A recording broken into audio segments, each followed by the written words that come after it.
Un grito desesperado. Capítulo 12.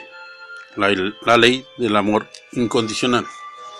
En el rotafolios se anunciaba grandes letras de texto de la segunda ley.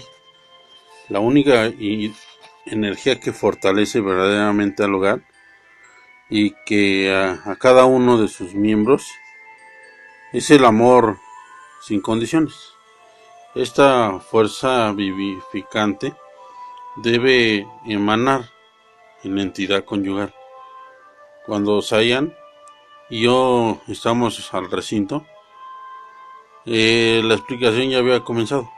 Sin embargo, no era aún de la ley de lo que se estaba hablando, sino de la pequeña sentencia que figuraba bajo su enunciado. La esencia de la familia de los cónyuges, declaraba el expositor, arranquen de su mente a como dé lugar la idea simplista de que sus hijos son lo principal. Es mentira, es una trampa mortal, aunque parezca contradictorio. Los padres que navegan en el estandarte de nuestros hijos son lo único y lo primero. Están destinados a llevar a su familia al sufragio. Es el error más grave que suelen cometer incluso los adultos, que se creen instruidos en educación infantil. Desatender a la pareja por atender a los niños es un veneno lento, pero seguro que terminará por intoxicar a todos los miembros de ese hogar. Entiendan esto muy bien. Ante la disyuntiva de tener que descuidar a su cónyuge o a sus hijos, no lo duden ni un segundo. Descuiden a sus hijos. Si ellos presencian el amor de sus padres, no estarán descuidados. Se acurrucarán como pollitos en el calor del nido.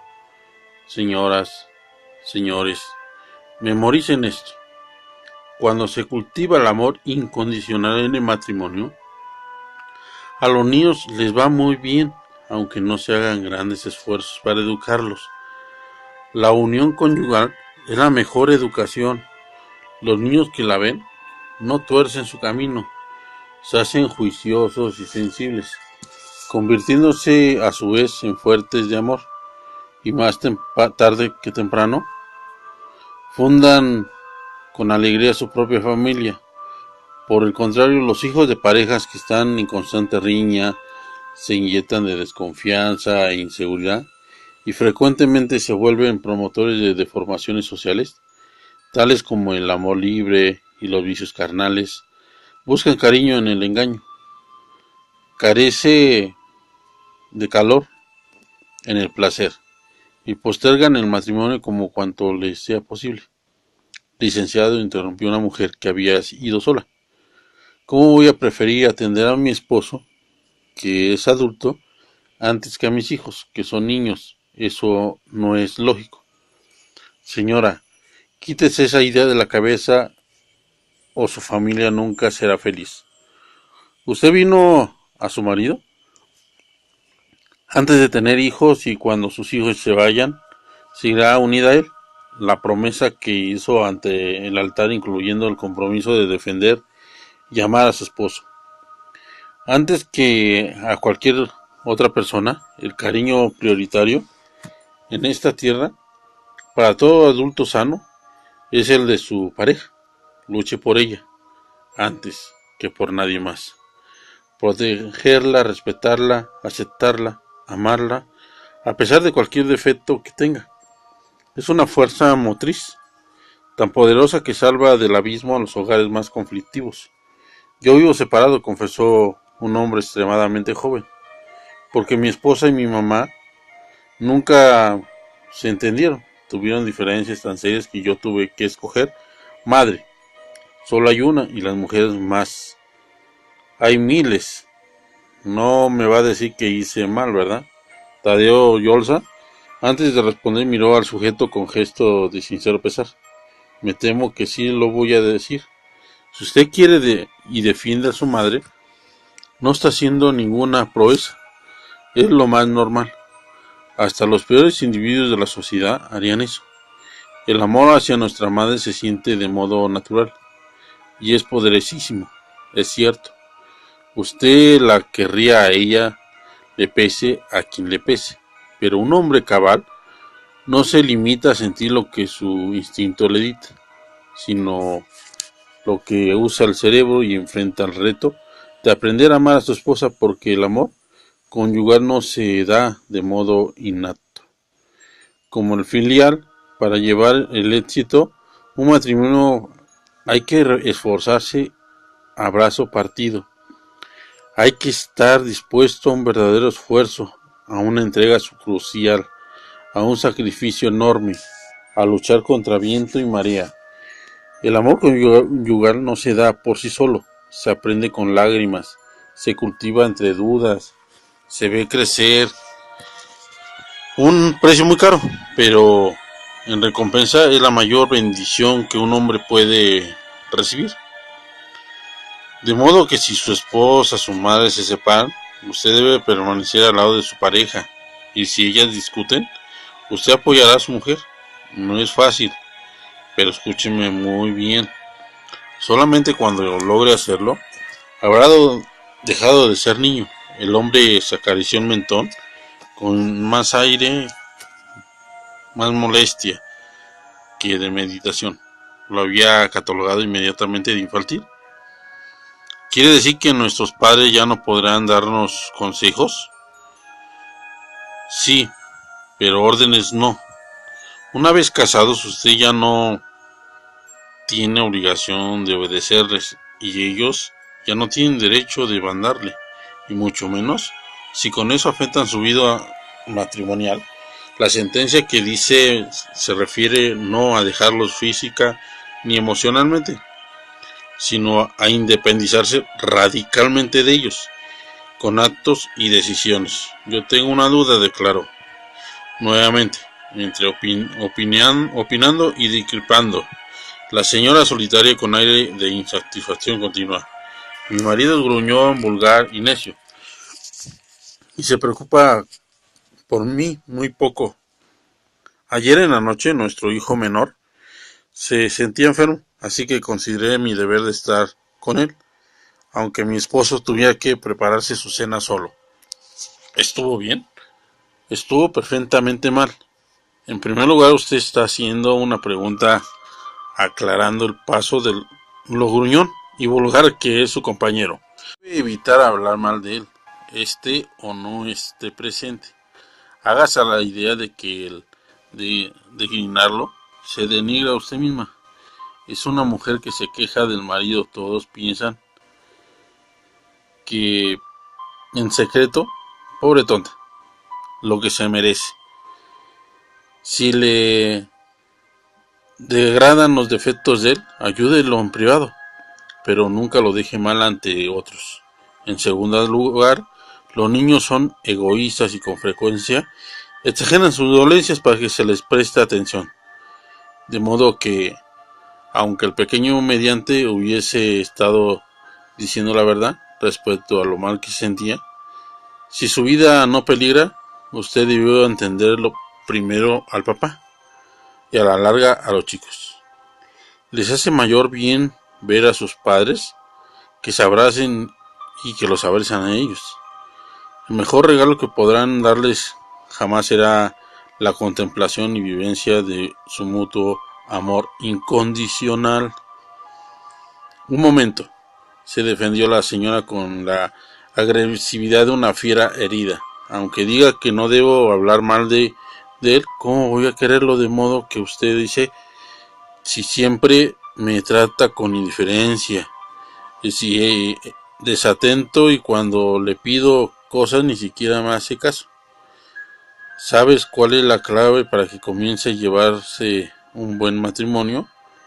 Yolsa respiraba agitadamente con apariencia de enfadado.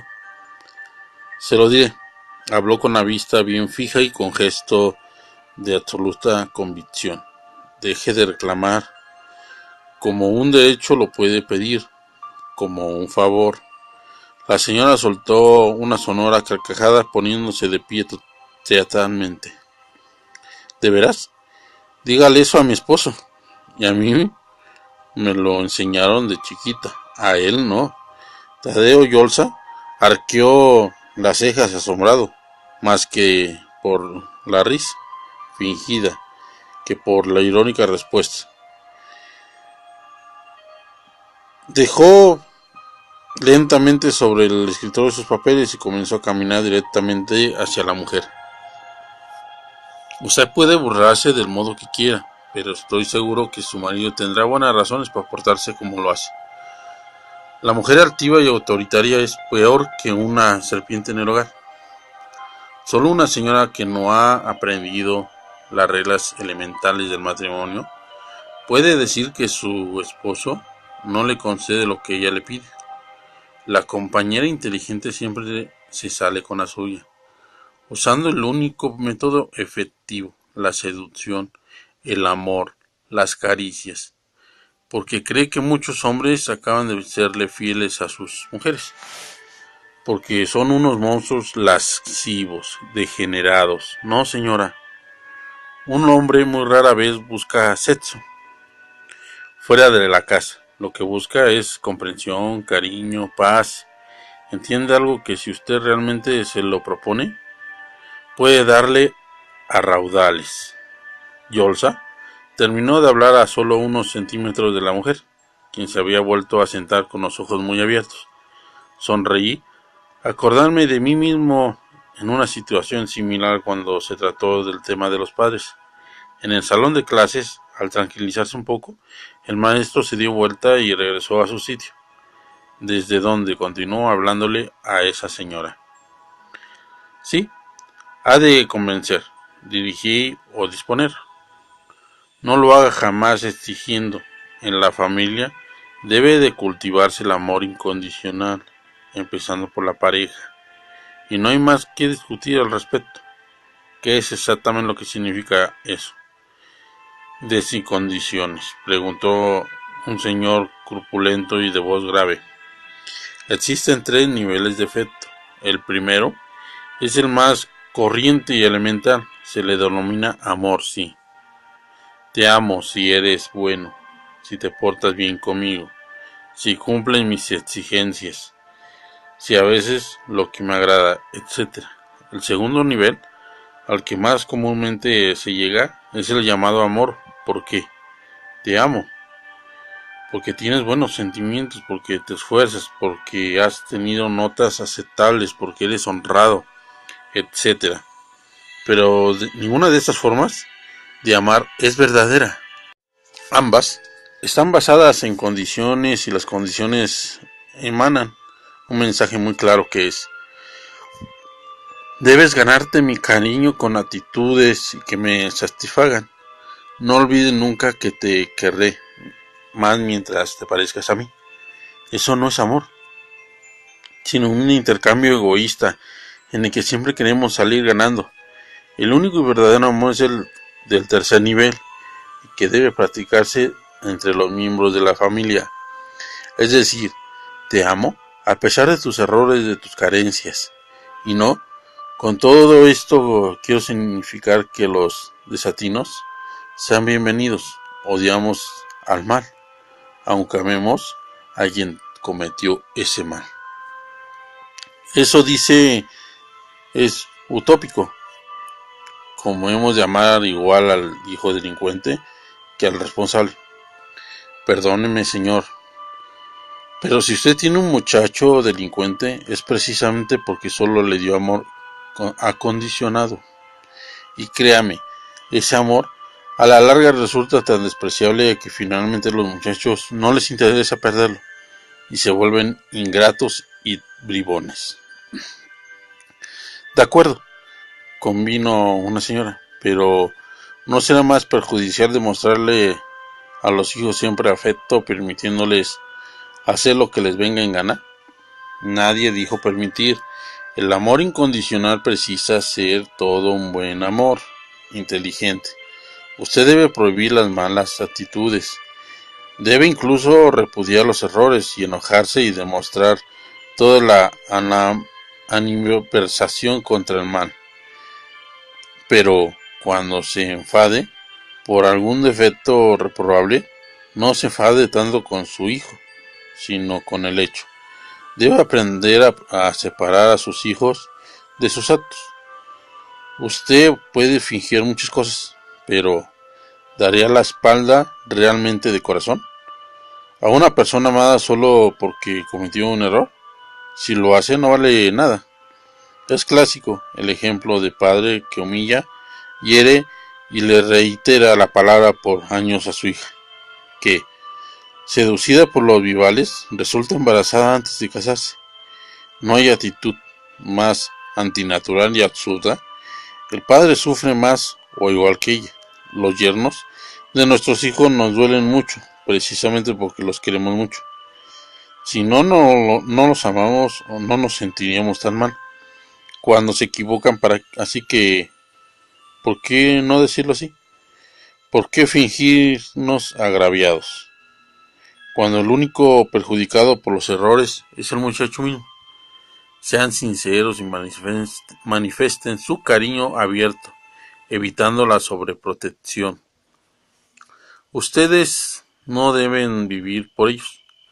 Hay que aplicar la inteligencia para mostrarles amor y a la vez dejarlos sufrir por sus malos actos. Jamás consentirlos o evitarles las experiencias amargas, porque eso sería aplicar totalmente el amor que les tenemos. Los muchachos deben saber que reprobamos sus faltas, pero que los queremos a pesar de sus tropiezos. Deben estar perfectamente conscientes de que cada persona segará sola la cosecha de sus actos y tendrá que comerse los frutos que sembró. El amor entre cónyuges y entre padres e hijos no debe medirse por los tinos o desatinos. Vamos a ayudar a nuestros allegados, a motivarlos a superarse, a levantarse después de las caídas y darles apoyo, a abrazarlos y hacerles saber que los queremos como son y que los pecados que cometen los perjudican solo a ellos. Esto es el amor incondicional. No hubo quien se atreviera a profanar el silencio de la pausa. Un ligero flujo de emociones intensas comenzó a esparcirse entre los asistentes. Era fácil adivinar lo hermoso que sería tener ese tipo de relación en el hogar, pero además de hermoso existía alguna otra razón más práctica. El maestro era tan perceptivo que contestó la pregunta antes que nadie la formulara, y concretamente, esta forma de vivir eleva la autovaloración de los hijos a niveles extraordinarios. La autovaloración es la causa directa del éxito o el fracaso de una persona. Es aquello que sus hijos han llegado a creer que son y que tarde o temprano serán, y con frecuencia se los llama tontos, ineptos, flojos, feos, chaparros, gordos y demás. Ellos darán forma a su autovaloración. Con esos elementos, un triunfador no tiene el físico distinto al que pueda tener un pordiosero. Eso sí tiene distinta la mirada, la postura, el paso, el tono de voz, cada quien de acuerdo con su autovaloración. Si escuchan a los hijos hacer comentarios denigrantes respecto a su posición social, sus capacidades físicas o intelectuales, su mala suerte, etc., será una muestra clara de la información que han recibido de ustedes. Han sido producto de amor condicionado. Ellos han grabado todos los malos que son, y todo por lo cual no merecen ser amados. Hizo una pausa para moderar la fuerza de su elocución, y en forma menos efervescente continuó. Se ha descubierto que en grupos de jóvenes huérfanos, una parte de ellos tienen franca predisposición a la droga y la delincuencia, mientras otra parte no. Después de minuciosos estudios se ha llegado a la conclusión de que invariablemente los pillos crecieron de amor y aceptación en su niñez, mientras que los huérfanos buenos y mentalmente sanos, aunque igualmente están faltos de un hogar, anteriormente habían recibido ciertas dosis de aceptación y amor incondicional, por mínimas que hayan sido, fueron suficientes para darle la autovaloración que los llevó a caer en la perdición.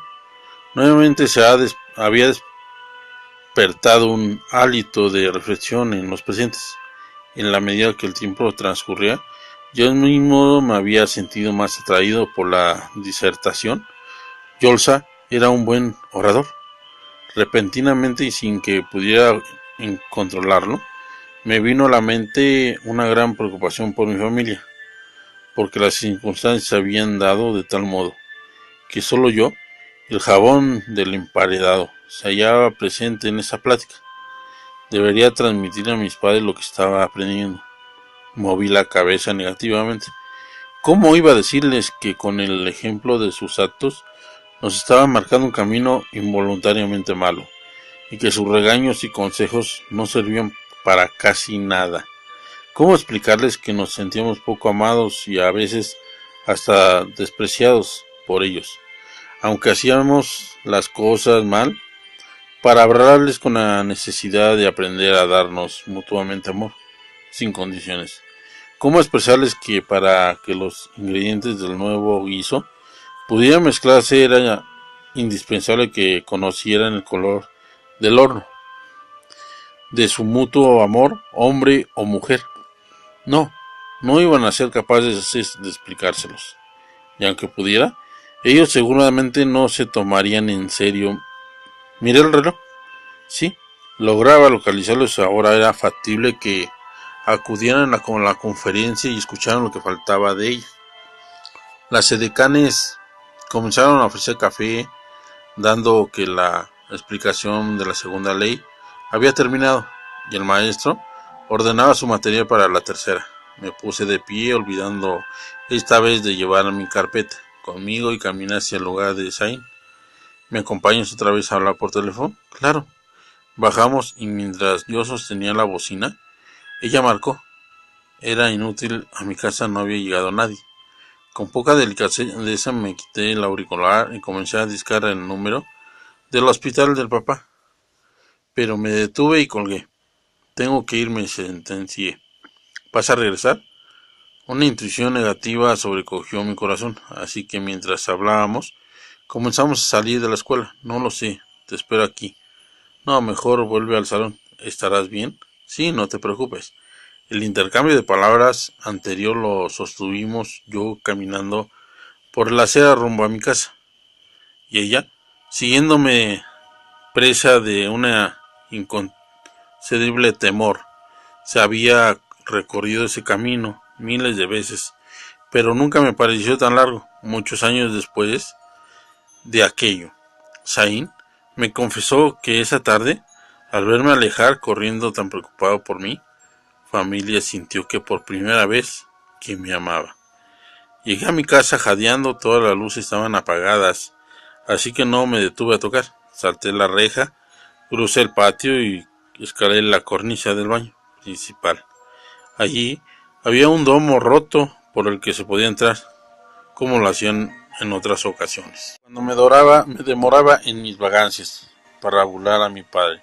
Ya antes de deslizar mi cuerpo por la hendidura del tragaluz, pude sentir una fuerte carga de vibraciones negativas.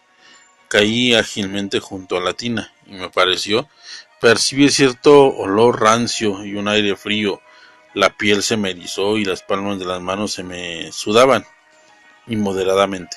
Encendí la luz del baño, revisé las instalaciones detalladamente. Ahí todo estaba bien. Me costó trabajo abrir la puerta. Lo hice sigilosamente, temiendo estar a punto de hallarme con algo desagradable. No me equivoqué. Apenas puse un pie en la sala, casi me fui de espaldas. Había un desorden descomunal. En el estudio, los enormes libreros parecían haber sido arrojados violentamente al piso. Los libros estaban tirados por todos lados. Había vidrio roto. Dios mío, lo ocurrido allí no había sido una simple discusión. ¿Acaso una pelea? Tal vez no robó. Tal vez un encuentro furioso entre mi hermano y mi padre. Caminé entre los restos de las figurillas de porcelana, papeles, discos. Me agaché a recoger un pedazo de vidrio de la ventana rota y detecté rastros evidentes de sangre. Sentí que perdía el equilibrio. Me llevé las manos a la cabeza y comencé a llorar. ¿Qué había pasado, Dios mío? Tenía que hacer algo, pero ¿qué? Quise levantar un librero en la que solía guardarse la libreta de teléfonos para buscar la dirección de algún conocido y luego llamarle para preguntarle, pero no pude, era demasiado pesado. Además, que conocido mi tía Lucy era la única opción. Me incorporé de un salto. La escuela, mi tía me había dicho que no me moviera de ahí. No podía darme el lujo de no estar si mis padres acudían ahí a buscarme. Controlé mi afición y con la presteza de un ladrón, escalé el lavabo y la regadera para salir por donde había entrado. El perro de los vecinos aulló y giró sobre sí mismo como desquiciado al verme descolgar por la cornisa de la casa. La pesadilla había comenzado. Capítulo 13. Ley de las normas de disciplina. Llegué a la escuela y me paré en la puerta mirando de un lado a otro. Cada automóvil que se acercaba por la avenida me parecía igual al de mis padres, y el corazón me latía con fuerza. Al poco tiempo el cielo se oscureció e impresionantes descargas eléctricas comenzaron a surcar el espacio. No me refugié de la lluvia cuando ésta se precipitó sobre mi cabeza.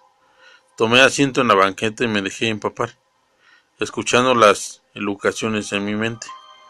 Cavilaba una mezcolanza y desorden como deben discutir los desdichados que se han perdido el juicio, primero atraído por la desgracia de mi hermano mayor, luego preocupado por el evidente atraco que había acaecido en mi casa, y después enfrascado en las consideraciones sobre cómo mejorar nuestra institución familiar. Era un retargo similar al sueño de Eutico que se relata en el capítulo 20 del libro de los Hechos.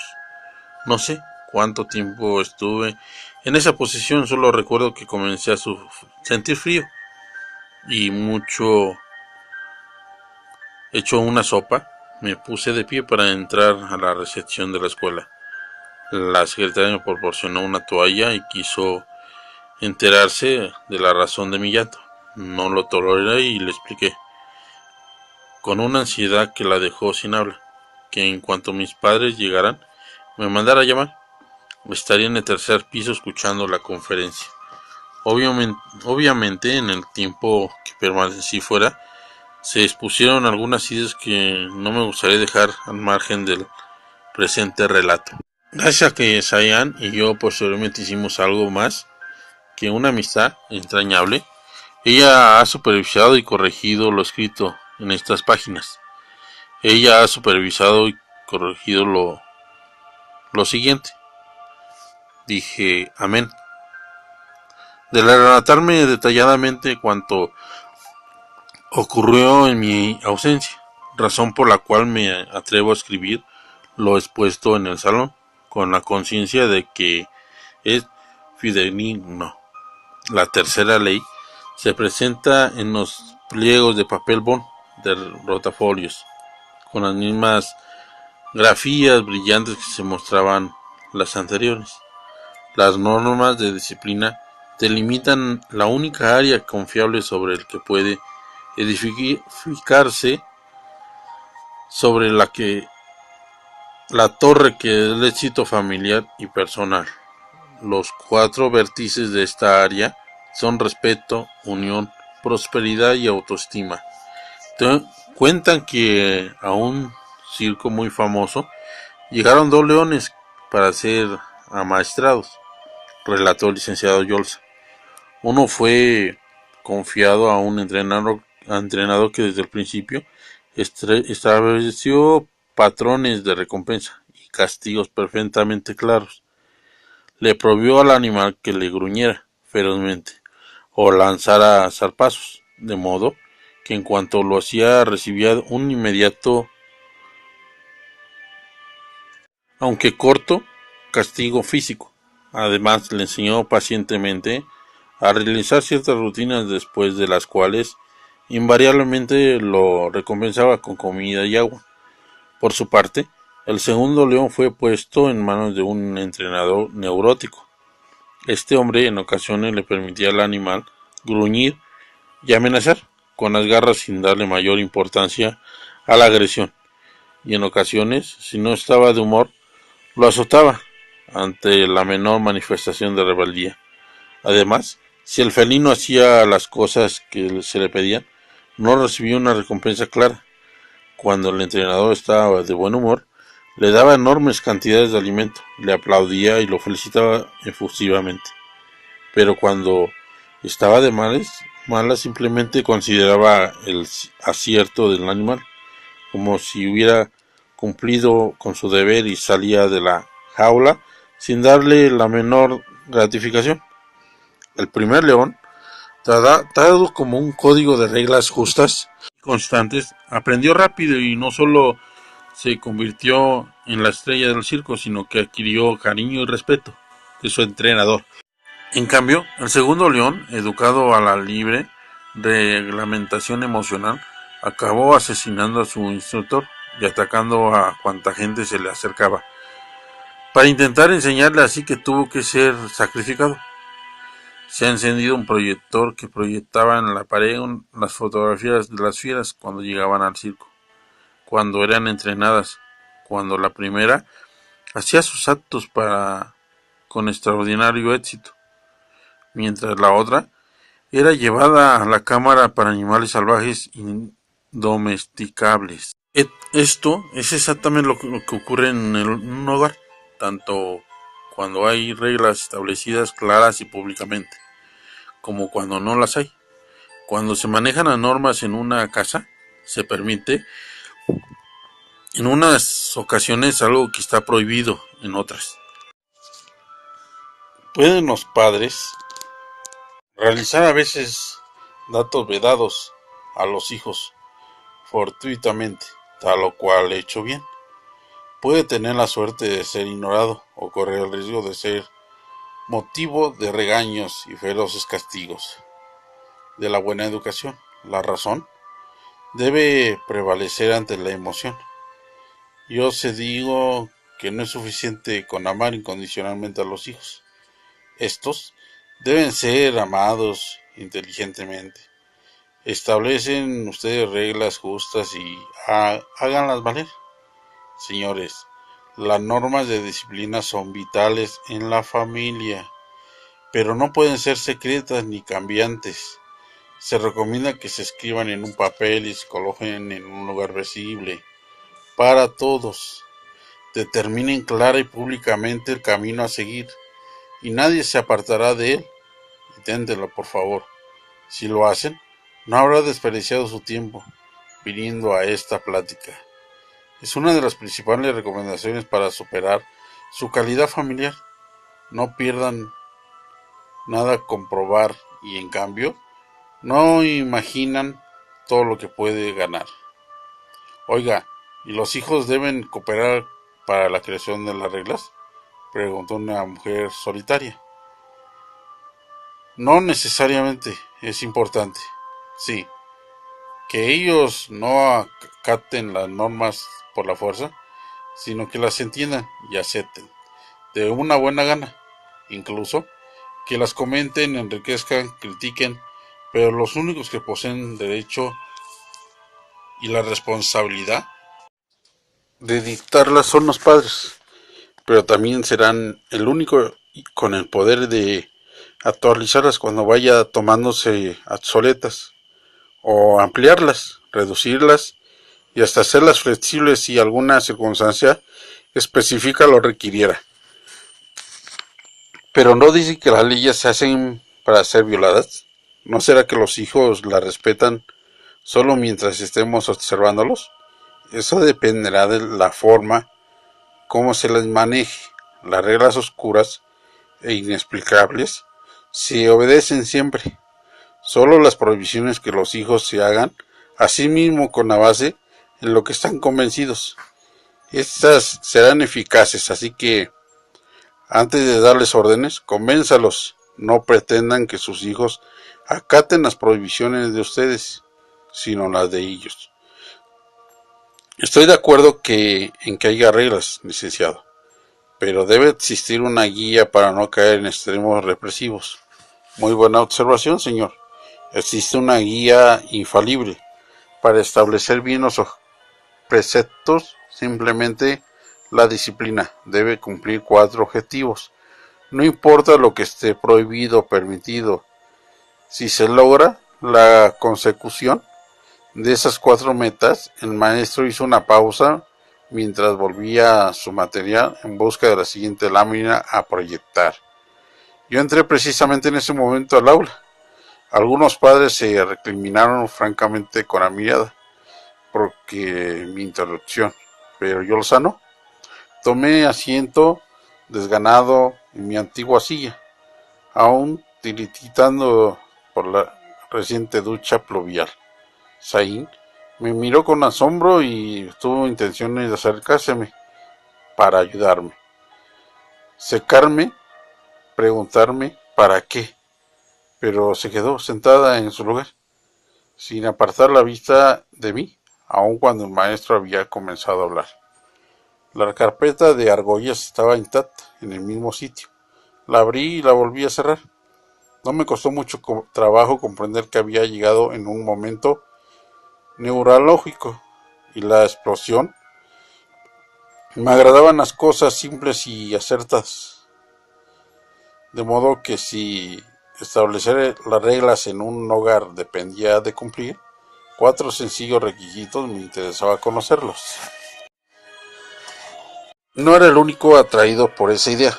Los asistentes se olvidaron casi inmediatamente de mi inesperado arribo, y sabían, terminó por volverse la cabeza hacia el frente. El director colocó la ilustración sobre la placa iluminada y apareció en la pared un rectángulo con una palabra en cada vértice: respeto, unión, prosperidad, autonomía. Analicemos el primer requisito: respeto. ¿Cómo definirán ustedes el respeto en su hogar? Es no ser grosero, o sea, ser educado. Ante la dificultad que se presenta cuando se quieren definir los conceptos más simples. No hubo ningún otro voluntario al respecto en la línea imaginaria, explicó el licenciado. Traza de mutuo acuerdo entre dos personas un límite que nunca se deberá propasar. Es cierto que en algunos consanguíneos su línea de respeto les permite hablarse a gritos, diciéndose malas palabras, sin que ninguno se ofenda. Pero, en cambio, existen otros casos en los que un simple alzar la voz, mostrarse burlón o decir una grosería puede significar una falta de respeto entre gente que vive bajo el mismo techo. Aunque no sean familiares, la línea de respeto es algo que debe estar claramente delimitado por las reglas. ¿Y cómo se hace eso? Las normas que se dicten deben incluir algunos conceptos tales como la prohibición absoluta de burlarse de los errores de los demás y de mencionar las frases tan comunes: cállate, no seas tonto, te creí más listo, estás loco, estás idiota, te faltan sesos, tu cerebro no alcanza para más. Las prohibiciones referidas me parecieron tan usuales que no pude evitar sonreír. Si se pusieran en práctica en mi casa, ¿de qué hablaríamos entonces? Un segundo objetivo que debe cumplirse: las normas disciplinarias. Es la unión, continuó el expositor, después de una breve pausa, con la que no hubo comentarios. La unión es lo que hace fuerte a las familias. Estar unidos es compartir juntos tanto los momentos importantes como los nimios. Hay hogares cuya unión es tan precaria que cada quien llega y se va a la hora que quiere, sin avisar. Come lo que hay en el refrigerador o el guiso que alguien, no importa quién, hizo el favor de dejar sobre la estufa. Los hijos rarísima vez salen con los padres, y estos son tan indiferentes que ni protestan por la indiferencia de ellos. No hay nada más absoluto que una familia desunida y si no es como un equipo y no hay otro mutuo interés por los demás miembros y ayuda espontáneamente si no se saludan, se solucionan juntos los problemas individuales. La familia no tiene sentido de existir. Antes los hogares eran más unidos, licenciado, interrumpió un señor. ¿Por qué es tan común ahora la disgregación? Porque hemos confundido los valores. Todos poseemos algo precioso e indiscutible, que una vez que se da, no se repone jamás. Nuestro tiempo. Es el mayor tesoro con el que contamos, y solemos regalárselos a raudales al trabajo, a las amistades y a las satisfacciones como comer, dormir y divertirnos. Pero en cambio, lo escatimamos terriblemente cuando se trata de brindárselo a nuestra familia, siendo esta la prioridad principal de todo hombre de bien. Debemos dedicar más tiempo de calidad a nuestros hijos y cónyuge. Es una advertencia grave, no lo tomen a la ligera. ¿No podrían dar algún ejemplo de las reglas que persigan la unión? Dénmelas ustedes. Podría ser que todos los domingos se reservaran para salir o convivir juntos. Perfecto. ¿Alguna otra? Que se debe hacer por lo menos una comida al día reunidos. Que los miembros de la familia deben practicar un deporte juntos. Que nunca se deje solo a alguien que tenga algún problema. La lluvia de sugerencia fue interrumpida por la brusca entrada de mi padre al salón. Mi padre. Me puse de pie como movido por un resorte. Todos sin excepción volvieron la cabeza para ver al recién llegado. Hubo un silencio incómodo en el recinto. Venía vestido con un traje negro liso y elegante, que solo se veía visto en algunas ocasiones. No recordé en cuáles. Traía la mano derecha vendada en cabestrillo, un parche en la frente y el cabello despeinado de forma inusual. Pero lo que realmente grotesco de su apariencia era su rostro evidentemente hinchado y rojo. Moví la cabeza y me ocupó la menor duda en que tomó parte de la ducha. Me dejó la casa hecha un desastre. Me miró con un gesto que le conocía, entre enfadado y suplicante. Vamos, dijo en voz baja con articulación babosa. Había vuelto a tomar 5 años antes. Cuando Saúl tuvo el problema con el matrimonio de Yolsa, a mi padre le dio por emborracharse. La primera vez que lo vi así, me sentí muy deprimido, más que por su estado, por la impactante realidad de que aquel héroe infalible no era tal. Fue el día en que dejé mi infancia atrás. Me puse de pie nervioso y apenado por la desagradable interrupción. El director se adelantó para invitar al recién llegado a quedarse. ¿Por qué no escuchar la plática? Le aseguro que puede serle útil. Era obvio que mi padre estaba a punto de realizar una majadeja en significación de insensatez, pero su enajenación tomó matices extraordinarios. Hizo un gesto feo y se dejó caer en la primera silla que encontró. Parecía un enorme bebé, malcriado. Una de las edecanes se apresuró a darle un lápiz y papel, que él tomó mecánicamente con la mano sana, como si estuviese hipnotizado. Vaya extraño padre que Dios me había dado. Al ver que todo parecía nuevamente dispuesto para permitir que la sesión continuara, Yolsa se aclaró la voz para hablar con una fuerza y entusiasmo que no había usado desde ese momento. El tercer objetivo, que debe perseguir al terminar las reglas de la prosperidad, los padres deben ser muy firmes y estrictos en el cumplimiento de las normas que persigan los buenos hábitos involucrados de por vida. No importa cuánto se quejen o protesten sus hijos, estos deberán aprender a ser perseverantes y diligentes. ¿Quiere decir que debemos exigirles que sean buenos estudiantes?, preguntó una señora. Eso y mucho más. En toda la familia digna, la ociosidad debe estar terminantemente prohibida. Y al decir esto dio un golpe en la mesa que me hizo saltar. Por ningún motivo deberá permitírseles desertar del colegio o darle la espalda a las responsabilidades. Los jóvenes no pueden optar por la vagancia. Frente a la nariz de un buen padre, las normas de prosperidad son las más graves y las más difíciles de hacer cumplir, pero requieren un grado mayor de energía. Los padres débiles e ineptos fracasan con ellas y permiten a sus hijos fracasar. Pero si los muchachos no quieren estudiar, ¿cómo va uno a forzarlos? Como sea, por la buena o por la mala. ¿Está usted sugiriendo que seamos duros? Sí. Ningún correctivo será lo suficiente fuerte para llevarlos a la senda del trabajo. No debe tolerarse que si los hijos se vuelvan perezosos, no les den a escoger. No les digan sí, no, ¿quieres estudiar? Voy a conseguir un empleo de obrero o de criada. Simplemente ellos no quieren que opinen al respecto. Si quieren vivir en su casa, deberán obedecer las reglas de una de las más importantes. Es por ningún motivo podrán evadir sus deberes. Mi padre levantó su ojerosa vista y pareció interesante un poco en lo que se estaba exponiendo. La prosperidad también significa seguridad.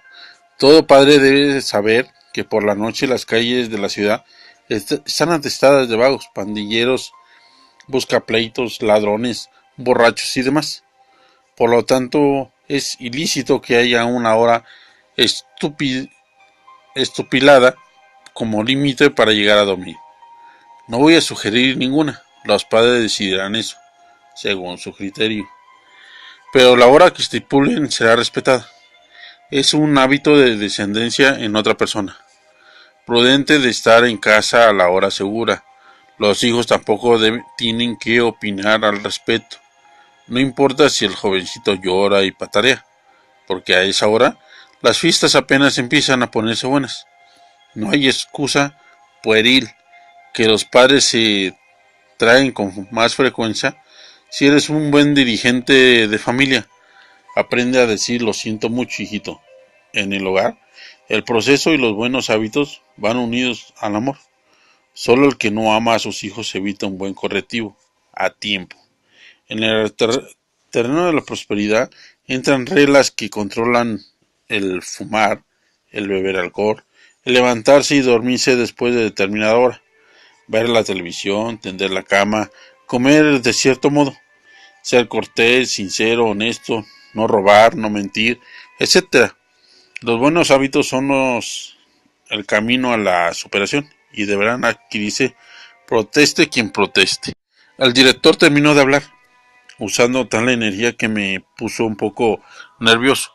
Todos los presentes estaban con los ojos abiertos, muy abiertos, embargados por un sentimiento similar. Yolsa le pidió a mi padre que pasara al frente a leer una pequeña pero extraordinaria carta ilustrativa de lo anterior. Papá pareció no escuchar la invitación, miraba al frente como narcotizado, sin pestañear. El corazón quería salírsele del pecho. Eso no era mi padre, daba la impresión de estar desmayado, con los ojos abiertos. Todo cuanto ocurría respecto a él era demasiado extraño. Otra persona se levantó, tomó la hoja que le ofreció el potente y comenzó a leer con excelente dicción. Hijo mío, la familia es como una empresa. En las empresas existen lineamientos y políticas establecidas por los directivos. Estas políticas no se discuten, se cumplen. A mí me ha tocado ser el directivo de esta familia. Fue Dios quien lo puso así, no yo. De modo que te guste o no, yo pongo las reglas. Quiero que siempre hablemos de frente y con el corazón. Somos amigos, pero ante nosotros hay un límite que no debes olvidar. La conducta respetuosa, unida y próspera de los miembros de esta casa no se puede negociar. Me gusta la modernidad, mas la columna vertebral es intocable, no se moderniza. En cuestiones, duele obedecer, pero la vida tendrás que sufrir cualquiera de los siguientes dos dolores. No te escapas, y en la elección es tuya. el dolor de la disciplina o el dolor del arrepentimiento. El padre que hereda solo dinero deja a sus hijos en la pobreza. El que hereda principios les da un motivo de vivir. Esta carta la escribí por eso. Te amo infinitamente. Daría la vida por ti, tu padre. Cuando el lector voluntario volvió a su silla, aproveché para echarle una mirada a mi papá. Me asusté de lo que vieron mis ojos. Su rostro, carmín, se había matizado de morado. Tenía la boca seca y grandes ojeras grises. Él también aprovechó el movimiento de sillas para ponerse discretamente de pie y salir del lugar. En su caminar hacia afuera detecté un ligero bamboleo, casi que procurando, a mi vez, desplazarse sigilosamente para no interrumpir la plática. Salí tras él. Lo hallé recargado en el barandal de la escalera, con la cabeza gacha. Al sentirme cerca se incorporó y comenzó a bajar los escalones. Caminé a sus espaldas sin hablar, pero apenas habíamos descendido 3 peldaños, se volvió hacia mí y me indicó que lo dejara en paz, que solo quería tomar aire fresco. Le dije que necesitaba saber lo que mi tía Lucy no me consideró pertinente confiarme, a lo cual respondió gritándome, con una osquedad tan humillante como congruente, que no eres capaz de acatar una orden simple. Ve al salón y déjame solo. Yo volveré enseguida. Regresarás por mí, ¿verdad? No, contestó. Me quedé paralizado con un terrible nudo de frustración en la garganta, viéndolo alejársele escalones abajo. Había olvidado lo recientemente expuesto referente a la zona de intimidad de las personas, por lo que me sentí sumamente desdichado. Zain me alcanzó en la escalera y se detuvo frente a mí, mirándome con ese chispazo de inteligencia y ternura que brillaba siempre en sus ojos. Luego me tomó del brazo sin decir palabra para conducirme escalones arriba, de regreso al salón. No tuve fuerzas para resistirme a su cariñoso gesto. Me dejé conducir como un muñeco. Había comenzado a perder el control de mis pensamientos.